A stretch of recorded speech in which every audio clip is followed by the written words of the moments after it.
Il existe des héritages plus faciles à porter que celui de George A. Romero.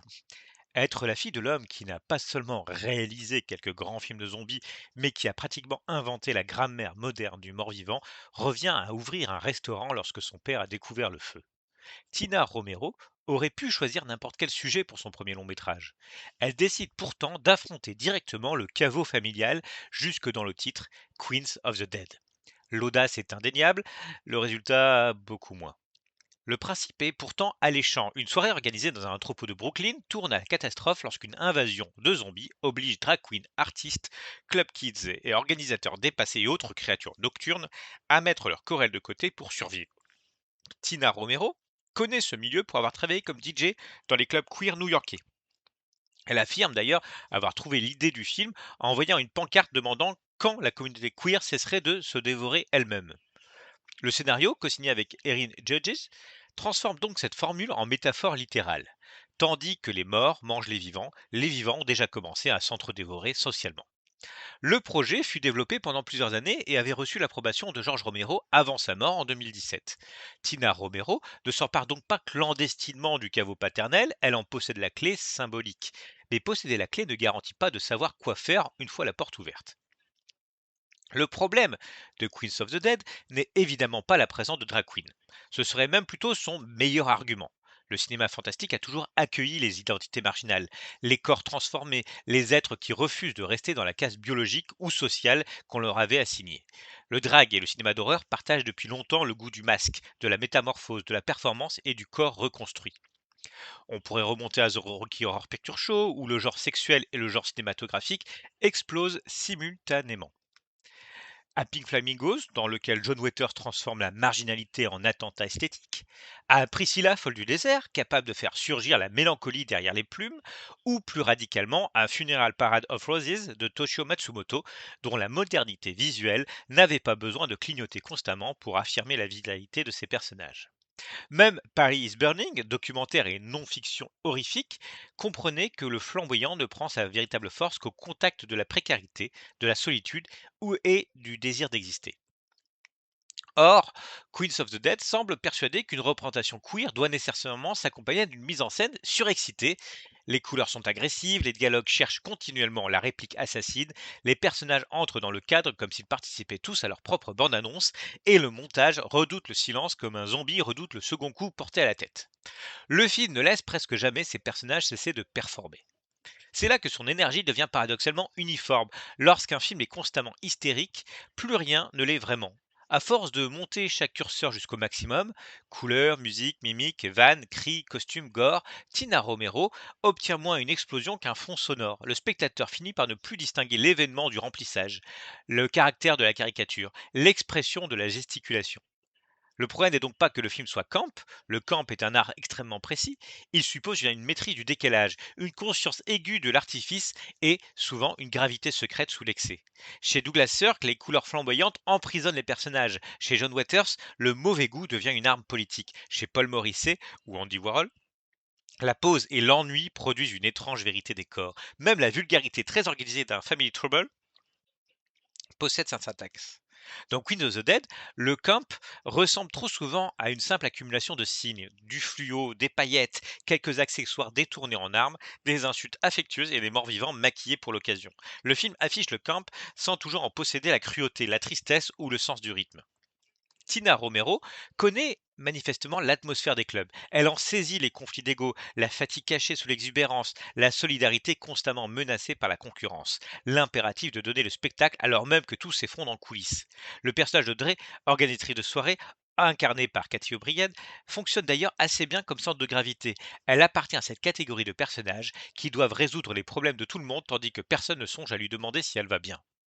Mais connaître un milieu et savoir le mettre en scène sont deux opérations différentes. La première fournit des détails, la seconde construit un regard.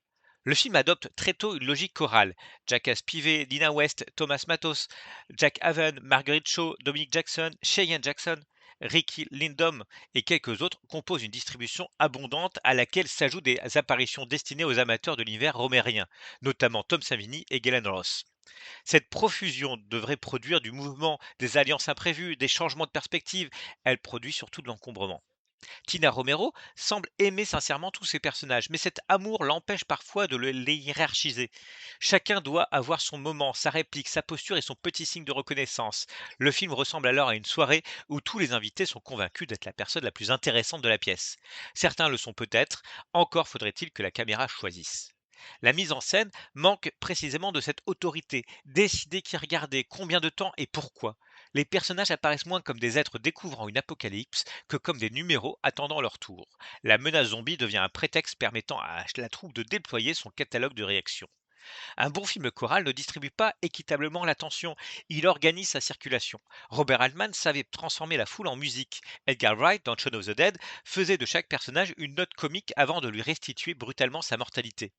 Même le très modeste One Cut of the Dead de Shinichiro Ueda parvenait à métamorphoser une troupe de bras cassés en collectif émouvant parce que la mécanique burlesque révélait progressivement les efforts, les blessures et la générosité cachée derrière la représentation. Dans Queen of the Dead, la représentation ne tombe jamais véritablement, le masque reste collé au visage. La comparaison avec George A. Romero est inévitable, puisque le film la provoque dès son titre. Elle n'est pas forcément charitable, mais elle est légitime. Chez Romero père, le zombie n'était pas seulement un monstre, il constituait un principe de mise en scène. Dans La Nuit des Morts Vivants, les morts encerclaient une maison où les vivants reproduisaient les mécanismes qui allaient les condamner. Racisme, autoritarisme, peur et incapacité à coopérer. Dans Zombie, le centre commercial n'était pas un simple décor satirique, il organisait entièrement les déplacements, les désirs et les illusions des personnages. Dans Le Jour des Morts Vivants, le bunker transformait le conflit entre science et militarisme en mélodie architecturale. Dans Lord of the Dead, la verticalité urbaine donnait une forme immédiatement lisible à la lutte des classes. Chez George Romero, l'espace pensé. Dans Queen of the Dead, l'entrepôt reste surtout un endroit où enfermer les protagonistes et disposer quelques accessoires. Le lieu manque d'une géographie forte. On comprend ses fonctions, coulisses, scènes, pistes, zones de repli, sans que celle-ci acquièrent une véritable puissance dramatique. L'espace n'est pas progressivement conquis, perdu ou transformé. Il sert essentiellement de terrain à une succession de confrontations. C'est une différence fondamentale. George Romero réalisait avec des budgets souvent limités, mais il savait tirer une vision du manque. Ses cadres étaient parfois rugueux, son montage brutal, ses effets artisanaux. Pourtant, cette pauvreté matérielle se changeait en violence documentaire. La nuit des morts vivants ressemblait à un événement capturé par hasard. Queen of the Dead ressemble trop souvent à une fête thématique consacrée aux zombies. Tina Romero veut faire du mort-vivant une métaphore de l'hostilité sociale, du conformisme numérique et de la communauté qui se dévore elle-même. Elle ajoute notamment une dimension liée aux réseaux sociaux, aux influenceurs et à la circulation des images. Le film évoque aussi l'agisme au sein de la communauté queer et la manière dont l'exclusion extérieure peut produire de nouvelles exclusions internes. Les intentions sont là, clairement identifiables, peut-être même trop clairement. Chez Romero Père, la métaphore surgissait de l'organisation du récit. Les zombies retournaient au centre commercial sans que le film ait besoin de surligner pendant 100 minutes qu'ils étaient les fantômes du consumérisme. Tina Romero, elle, te donne parfois le sentiment de commencer par le message, puis d'habiller ensuite celui-ci en film. Les enjeux sociaux sont énoncés, personnifiés, colorés, mais rarement approfondis. L'idée de la communauté qui se dévore elle-même aurait pu devenir féroce. Qui est sacrifié en premier? Qui obtient le droit d'être protégé? Les hiérarchies du club survivent-elles à la fin du monde? Les personnages les plus visibles sont-ils aussi les plus vulnérables? Le spectacle peut-il devenir une forme de défense ou n'est-il plus qu'un réflexe narcissique? Queen of the Dead effleure ces questions avant de les ramener vers une célébration consensuelle du collectif. Ce déplacement n'est pas honteux, Tina Romero souhaite manifestement réaliser un film de rassemblement quand son père filmait surtout l'impossibilité de l'union. Mais il réduit la morsure politique du projet. Le père disait, même face aux morts, les vivants continueront probablement à se détruire. La fille répond, les marginaux survivront s'ils apprennent à s'aimer. C'est plus réconfortant, c'est aussi beaucoup moins inquiétant. Le film revendique une esthétique colorée, vibrante et associée à la magie du drag. Tina Romero parle elle-même de cette volonté de marier couleurs, paillettes et horreur. Sur le papier, l'idée est séduisante. Confronter le corps mort qui se décompose au corps drag qui se recompose volontairement. Il y avait là matière à une véritable pensée plastique. Le zombie subit une transformation qu'il ne maîtrise plus. Le drag queen fait de la transformation une création. L'un perd son identité avec son visage, l'autre utilise le visage comme un territoire d'invention. Le maquillage pouvait donc constituer le point de rencontre entre les deux univers. Pourriture contre sculpture, effacement contre affirmation. Le film exploite cette opposition sur le plan décoratif, beaucoup moins sur le plan cinématographique. Les morts vivants sont bariolés, les affrontements éclaboussants et les armes improvisées offrent quelques idées amusantes. Mais le gore demeure relativement aimable, il ne dérange pas vraiment la fête, il en devient un accessoire supplémentaire. Or, le gore chez Romero n'était jamais seulement une promesse faite au public. Tom Savini transformait le corps en argument politique. Les chairs arrachées de zombies rappelaient que sous les habitudes de consommation, les uniformes et les identités sociales, l'être humain reste une quantité de viande extraordinairement vulnérable. Dans Queen of the Dead, le corps conserve souvent son statut de surface spectaculaire. Même mutilé, il reste photogénique. On pense parfois à Le Retour de mort-vivant de Dan O'Bannon, autre film où les punks affrontaient une apocalypse zombie dans une débauche de musique, de couleurs et de mauvais goût. Mais O'Bannon installait sous la farce une terreur nihiliste. Ces zombies étaient pratiquement impossibles à tuer, la contamination inarrêtable et l'humour conduisaient à une conclusion d'une noirceur absolue. Les marginaux n'étaient pas protégés par leur coolitude, ils étaient, comme tout le monde, condamnés. Queen of the Dead voudrait avoir le panache du film d'O'Bannon sans son désespoir, le sens communautaire de Priscilla sans sa mélancolie, la vélocité de Shaun of the Dead sans sa précision de montage et l'héritage politique de George Romero sans son pessimisme. Cela fait beaucoup de cercueils à porter pour un seul film. Il serait injuste de reprocher à Tina Romero d'être la fille de George Romero. Elle n'y peut rien, pas davantage qu'un spectateur ne peut s'empêcher de voir ce nom sur l'affiche. La filiation ne constitue ni une faute, ni une preuve de talent. Le problème commence lorsque le marketing utilise massivement cette parenté comme certificat d'authenticité. Le premier long métrage de Tina Romero fut constamment présenté comme la continuation familiale du cinéma zombie. Le titre, les caméos de collaborateurs historiques et plusieurs références musicales ou visuelles entretiennent volontairement cette continuité. Le film veut à la fois bénéficier du nom Romero et être jugé comme une proposition personnelle. Il est possible de comprendre cette tension, mais pas de demander au spectateur d'oublier la première partie au moment d'évaluer la seconde. Être une fille d'eux peut ouvrir une porte, attirer un financement, rassurer un distributeur et garantir une couverture médiatique. Cela n'apprend pas à découper une scène, diriger un ensemble, construire une montée de tension ou transformer un décor en espace mental. La mise en scène ne se transmet pas comme un caveau de famille. Cela ne signifie pas que Tina Romero soit définitivement une mauvaise réalisatrice. Queens of the Dead est son premier long métrage et il manifeste une véritable envie de cinéma, un goût des interprètes, une connaissance de la culture queer et une générosité que bien des productions plus cyniques ne possèdent pas.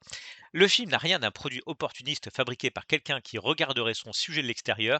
Il est sincère, personnel, probablement nécessaire pour une partie de son public.